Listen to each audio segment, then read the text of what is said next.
8 तुकाराम काते. धन्यवाद साहेब. अध्यक्ष महोदय, लक्षवेधक क्रमांक 8 माझ्या मतदारसंघामध्ये चेंबूर. अध्यक्ष महोदय, माझ्या चेंबूर मतदारसंघामध्ये शासनाची बेगर्स होम म्हणून ही जागा आहे. बांधा वापरा हस्तांतर करा ह्या तत्वावरती देण्यात आलेल्या विकासक प्रकल्पाकडे दिलेली आहे. ह्या विकासकाने ज्या महाराष्ट्र शासनाला ज्या बिल्डिंगी बांधायच्या होत्या त्या बांधून दिल्याच नाही. माझी खरं लक्षवेधी आहे ती डॉक्टर बाबासाहेब आंबेडकरांचा जो सभागृह आहे तो सभागृह बांधण्यासाठी महाराष्ट्र शासनाने अटी शर्तीवरती त्यांना दिलेलं होतं. परंतु आत्तापर्यंत महाराष्ट्र शासनाने दुर्लक्ष करून आज डॉक्टर बाबासाहेबांच्या नावाने जो सभागृह होणार होता तो आत्तापर्यंत झालेला नाही. मी माझ्या या लक्षवेधीतर्फे आपल्याला विनंती करतो की लवकरात लवकर डॉक्टर बाबासाहेब आंबेडकरांचा जो सभागृह हा कधी बांधणार. तिथे चेंबूरमध्ये सिद्धार्थ कॉलनी, आमचे लाल डोंगर, इंदिरानगर या सर्व ज्या वस्त्या आहेत त्या बाबासाहेबांना मानणाऱ्या वस्त्या आहेत आणि म्हणून बाबासाहेबांना जीवापार प्रेम करणारी मंडळी माझ्या चेंबूरमध्ये आहे. आणि हा लोक 15 वर्ष झाली. आज हा बिल्डर बांधून देतो, उद्या बांधून देतो, आम्ही वाट बघत होतो. परंतु आत्तापर्यंत बाबासाहेबांच्या नावाने मोठा जो सभागृह होता तो बांधून दिलेला आहे. मी माझ्यातर्फे मंत्री महोदयांना आणि आमच्या छत्रपतींना विनंती करतो की लवकरात लवकर हा जो सभागृह हा कधी बांधून देणार हेच प्रश्न विचारतो. चला अध्यक्ष महोदय, चेंबूर येथील 469 हा शासनाचा भूखंड PPP तत्वावर, पब्लिक प्रायव्हेट पार्टिसिपेशन तत्वावर खाजगी विकासकाला देण्यात आला होता. पहिलं तर मी आदरणीय कातेसाहेबांनी ज्या भारतरत्न डॉक्टर बाबासाहेब आंबेडकरांच्या ऑडिटोरियमच्या बद्दल जे केलं त्याबद्दलची माहिती आधी देतो.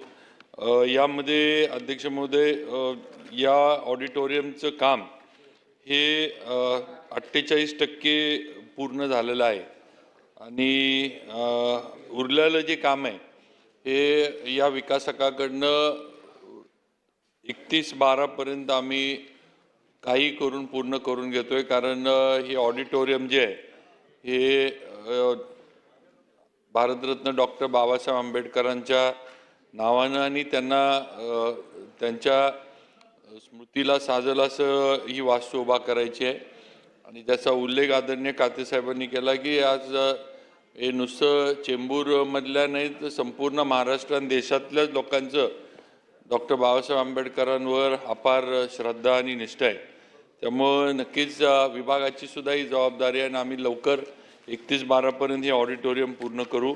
त्याचबरोबर ज्या इमारतीबद्दल कातेसाहेबांनी उल्लेख केला आहे त्यातल्या 14 इमारती या आपल्याला विकासकांना बांधून द्यायच्या होत्या.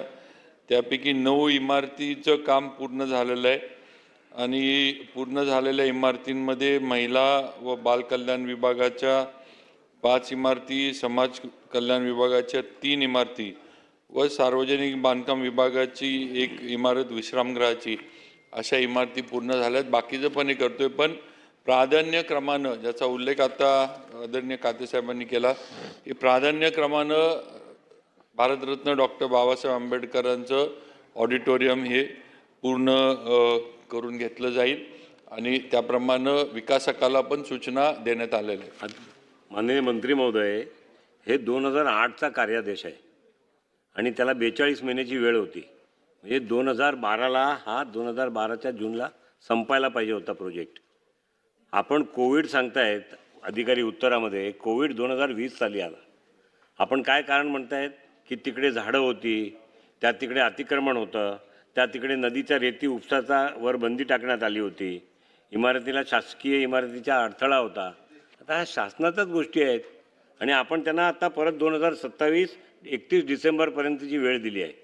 म्हणजे एक प्रोजेक्ट हे जे सार्वजनिक हितांसाठी आहे, बिल्डरची सेल कंपोनंट काय पोझिशन आहे तिकडे विचार करा आपण. बिल्डरला जे सेल कंपोनेंट बांधायचं आहे आता त्याला सगळ्या बेनिफिट म्हणजे DCR 1992 आणि DCPR 2034 याचे सगळे बेनिफिट तो घेणार. शासनाला काय वाढवून देणार नाही. आणि त्यामुळे याच्यावरती आपण लक्ष द्या. शासनाने अशा गोष्टीमध्ये जर दिलं नाही तर लोकांचा शासनावरचा हळूहळू हा जो विश्वास असतो ना त्याच्यावर तडा जातो. माझी विनंती आहे, आपल्याला सूचना पण आहे की आपण या संदर्भामध्ये एक बैठक लावा आणि त्या बैठकीमध्ये सन्माननीय सदस्यांना बोलवा, अधिकाऱ्यांना बोलवा आणि ही जी कारणं दिली आहेत ती कशी रेक्टिफाय होईल ती बघा. आणि शासनाला अटी शर्तीमध्ये त्यांना ॲडिशनल जे बेनिफिट रोड विडचा मिळणार आहे त्याचा बेनिफिटमध्ये शासनाला काय मिळेल ते पण आपण करा अशी माझी सूचना आहे. अध्यक्ष महोदय, आपल्या सूचनेप्रमाणे याच्याशी संबंधित सर्व सदस्यांना कातेसाहेब असतील, आपण असाल सदस्य म्हणून, आणि संबंधित अधिकाऱ्यांना आणि विकासकाला पण हे केलं जाईल आणि बैठक ही तातडीनं घेतली जाईल. चला लक्ष